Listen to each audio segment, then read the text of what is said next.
আল্লাহর কাছে ক্ষমা চাইবেন যে বরাবর গুনাহ করে নিজের ক্ষতি করে অথবা আল্লাহর কাছে ক্ষমা প্রার্থনা করে, সে আল্লাহকে ক্ষমাশীল করুণাময় হিসাবে দেখতে পায়।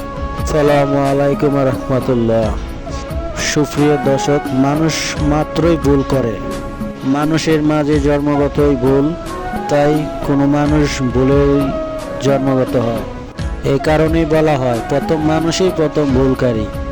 মানুষের এসব ভুল হতে পারে অনিচ্ছায়, ভুল যেভাবেই হোক না কেন। কোনো কাজে ভুল করে আল্লাহর কাছে সঙ্গে সঙ্গে মাপ চাওয়া, আল্লাহ তাআলা বান্দাকে ক্ষমা করে দেন। আসলে আল্লাহ রাব্বুল আলামিন পরম দয়ালু ও ক্ষমাশীল। তিনি বান্দার ভুল ত্রুটি পাপ টাপ তিনি অপরাধ ক্ষমা করে দেন, মাথার উপরে দয়া ও করুণা বর্ষণ করে দেন। বান্দা যখন আল্লাহর দ্বারস্থ হয় তখন তার কাছে ক্ষমা চায়, তার দয়ার হাত প্রসারিত করেন।